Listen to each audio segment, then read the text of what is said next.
AWE here with Sally Applin. Tell us about yourself, where you're from, and what do you do? I'm a PhD candidate at the University of Kent at Canterbury in the UK, in the Center for Social Anthropology and Computing. And I'm just finishing up now, and my work is mainly focused on mediated reality. So I'm interested in that blurry space between sort of being in the world and being connected to the network, and how people are trying to reconcile that in the culture that we live in, and what the aggregate of everybody doing that is going to, how that may change our society.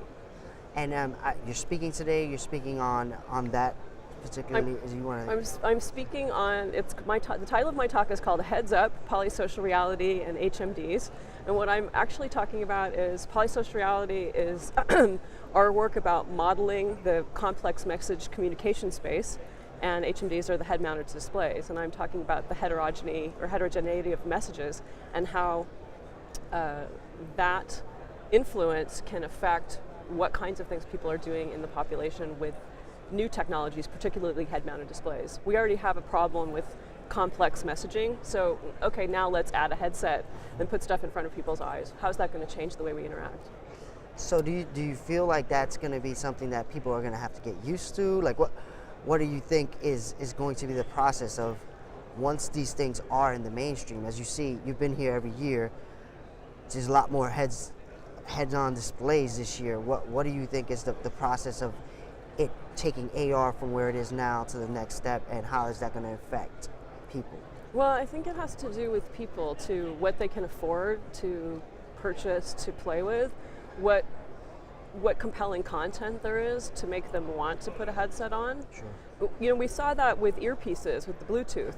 We saw a lot of people switch to Bluetooth, and then all of a sudden they're kind of not that many anymore.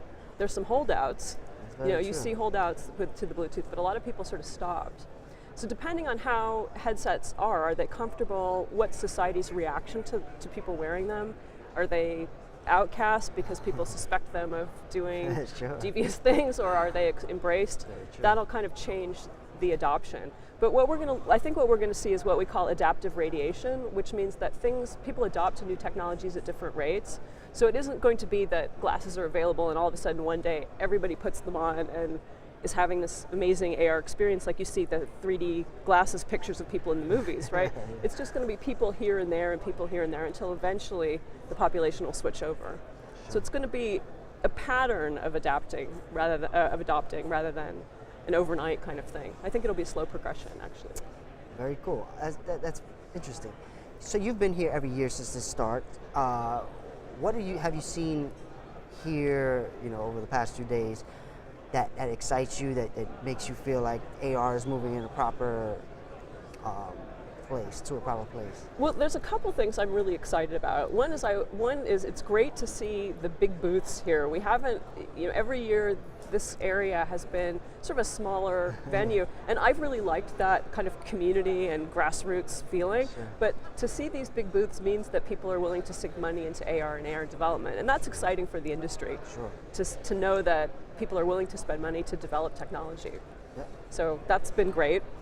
I was really excited to hear Steve Mann talk about humanity in a way, that he was talking about how this technology actually can be helpful to people.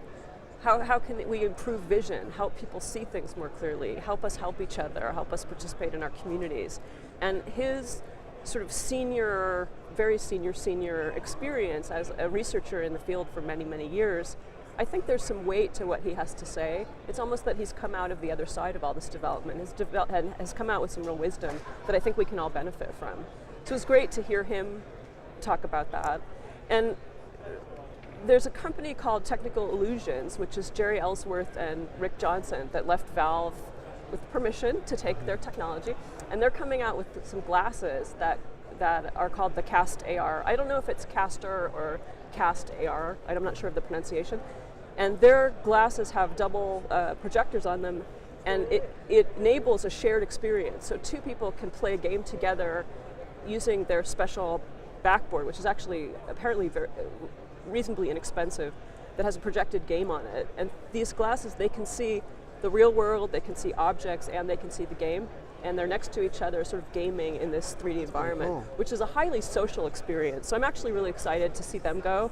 I want to support their effort because I think they're doing something that is considering the social experience in a way, and I think that's really important. It's also very interesting. So how can people get in contact with you? What kind of things are you working on that you may want people to reach out, help out, or any ways of helping you out or helping the community out? How can they reach out to you? Well, if people are interested in learning more about polysocial reality, at poser.org, we have a site that has all our papers that people can read and learn about how we're seeing these patterns in society and what we're looking at, and that may be helpful to some. And I can be reached at sally.com, SALLY.com.